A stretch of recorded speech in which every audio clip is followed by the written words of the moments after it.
Good morning. I'm so excited to talk about micronutrients today.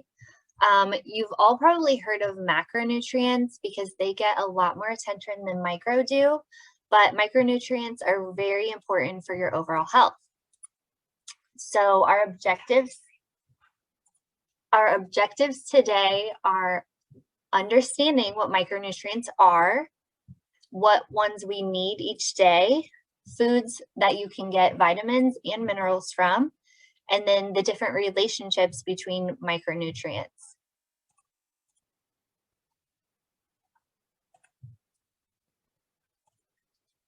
Okay, so understanding micronutrients, they are vitamins and minerals that you will find in small amounts. As long as you are eating a reasonable amount of calories each day and eating nourishing and whole foods, you will most likely get the micronutrients that you will need, but that is not always the case. Diet variety is very key in making this possible. If you are eating the same foods every day, then you might miss out on certain nutrients that you need. Why do we need them and how can you get them? Vitamins are necessary for energy production, immune function, disease prevention, blood clotting, and other functions. Meanwhile, minerals play an important role in growth, bone health, fluid balance, and several other processes. Besides vitamin D, which is a hormone and can be produced via sun exposure, all other micronutrients must be obtained through your diet.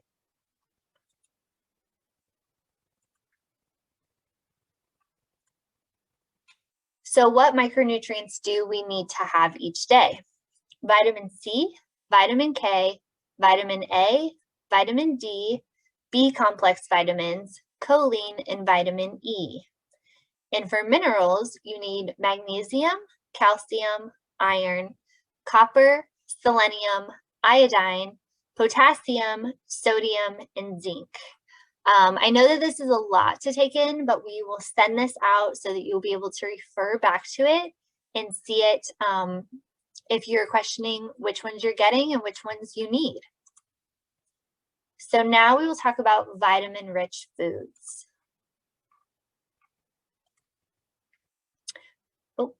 We will start with vitamin C. Whole food vitamin C is important for your immune system, the health of our skin, and for women for the production of progesterone. You hear a lot about vitamin C when you may be sick or during cold and flu season, and there is a lot of truth to that. That vitamin C does help you get better. It helps you stay healthy.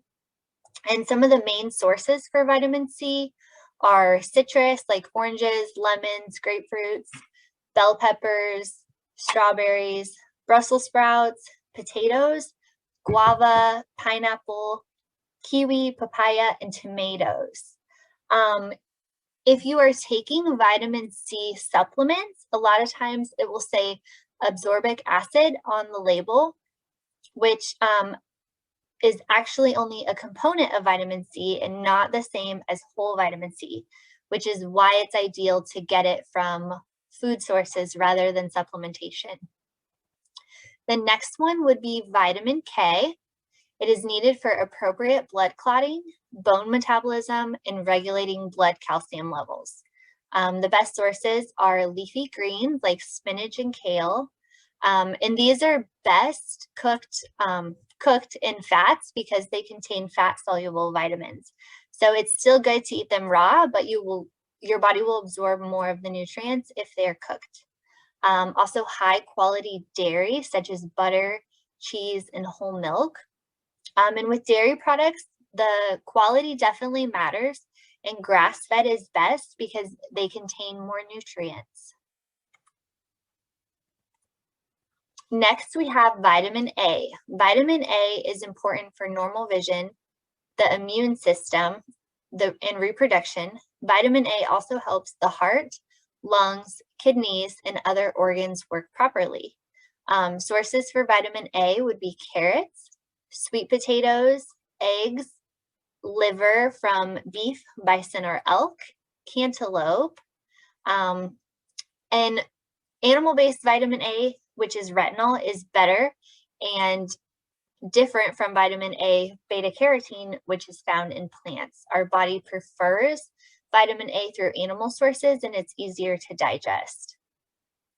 The next vitamin is vitamin D, which is actually a hormone. It helps regulate the amount of calcium and phosphate in the body. These nutrients are needed to keep bones, teeth, and muscles healthy. It is best to get vitamin D from sunlight. 15 to 30 minutes a day is ideal.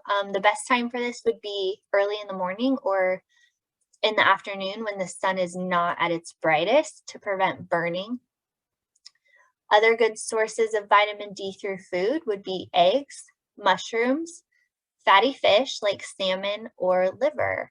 And you can place your mushrooms in the sun for 15 minutes to increase their vitamin D content.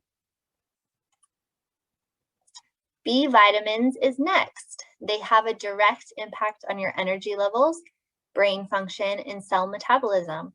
Vitamin B complex helps prevent infections and helps support or promote cell health. Sources for B vitamins could be bee pollen, beef liver, salmon, leafy greens, milk, beef, and oysters. Choline. Choline impacts your liver function, healthy brain development, muscle movement, your nervous system, and metabolism. Sources for this are meat, which includes meat and organ, muscle meats and organ meats, fish, wild caught is ideal, high quality dairy, and eggs. Again, with eggs, just like dairy, pasture raised is best because they have different nutrients. The last vitamin is vitamin E. In the body, it acts as an antioxidant, helping to protect cells from the damage caused by free radicals. Free radicals are compounds formed when our bodies convert food we eat into energy. It is important for stamina and energy. Vitamin E is also good for blood circulation, and the best sources for vitamin E are red bell peppers, pumpkin, avocado, mango, and asparagus. Next, we will talk about mineral-rich foods. So the main minerals that you need are, we'll start with magnesium, and the sources for that are dark cocoa, sprouted grains. Calcium is the next mineral source, leafy greens and dairy. Iron is next. The best sources for this would be from beef, quinoa, spinach, or peas. Next, we have copper, beef liver, oysters, tropical fruits. And when I say liver, I'm sure everyone is like, gross, that sounds terrible. But you don't have to just eat beef liver. There's a lot of sources that you can get it, where you can get it ground in with your ground beef. You can hide it in things, cook it into stews or other dishes that it's a little more hidden, but you're still getting the nutrients. So just be open-minded. It's very good for you, full of nutrients. The next mineral source would be selenium, which you can get from seafood or Brazil nuts. Then iodine, which you can also get from seafood or kelp. Potassium, coconut water, bananas, and other tropical fruits and milk are high in potassium. Sodium, salt, pickled vegetables, and milk. And then last, zinc. All seafood, especially oysters, red meat, nuts, and milk. Next, we're going to talk about micronutrient relationships. Many vitamins and minerals work in relationship with one another. We spend a lot of time fretting about individual nutrients, but often they work in tandem. Nutrition guidelines and labels sometimes seem to have been written one nutrient at a time. We're advised to get this amount of that vitamin and that amount of this mineral, but it's much more complex than that. In good nutrition, and the way in which our bodies absorb and process nutrients is a much bigger puzzle than nutrient by nutrient tally sheets. Most nutrients don't fly solo. They interact, join forces, cancel each other, and jockey for position on metabolic pathways. One reason food is so often nutritionally preferable to pills or supplements is that food contains a mixture of nutrients, so we benefit from their interactions with each mouthful. And the following is a list of different nutrients that work in pairs. This is obviously just a sample and far from a complete catalog, but I just want to give you a little idea of how it kind of works and which ones work together. Also, on that note, many foods that contain a nutrient, vitamin, mineral that works with another one will both be contained in the same food so that they can do their work in relationship. So first we have vitamin D and calcium. Like most nutrients, calcium is absorbed primarily in the small intestine. If large quantities are present, much of the bone strengthening mineral diffuses across the inner lining of the intestine on its own. But in smaller amounts, the mineral gets absorbed with active assistance from vitamin D and several of its metabolic offspring. D also lends a helping hand in the absorption of phosphorus, another mineral important to keep bones strong and healthy, and magnesium. The evidence that D may have a wide-ranging benefits, including offering some protection against heart disease and some forms of cancer, has piled up lately. Some of these benefits may be the result of the vitamin's absorption-related duties, but it may have a more direct effect on disease processes and the immune system than previously believed. Next, we have zinc and copper. Copper and zinc compete for absorption sites in the small intestine. If there is a lot of zinc around, copper tends to lose out and a copper deficiency may develop. Copper is also a key nutrient for iron regulation in the body. Sodium and potassium. Potassium and sodium are electrolytes that help your body maintain fluid and blood volume so it can function normally. However, consuming too little potassium and too much sodium can raise your blood pressure. Sodium and potassium together play a huge role in regulating blood pressure, and mounting evidence shows that they are intimately involved in bone health. Lastly, we have vitamin E and vitamin A.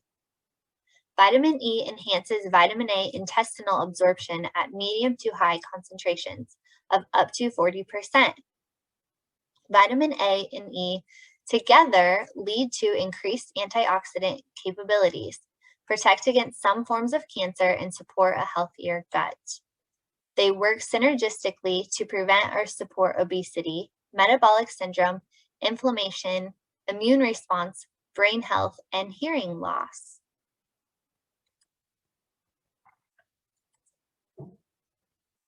In summary, vitamins and supplements should be secondary to healthy, well-rounded nutrition. Food first approach is best. Getting your micronutrients through whole food sources is ideal. Our bodies are designed to respond to the nutrients in food. It's much easier for our body to absorb those nutrients through our food than through supplementation.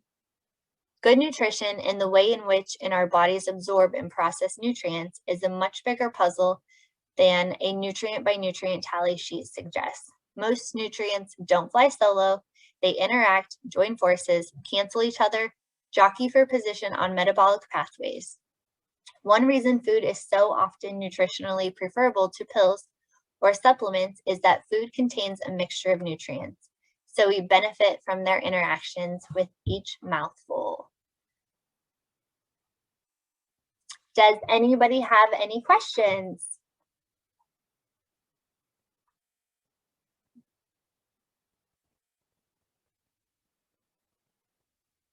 All right, you guys, thank you so much for joining us.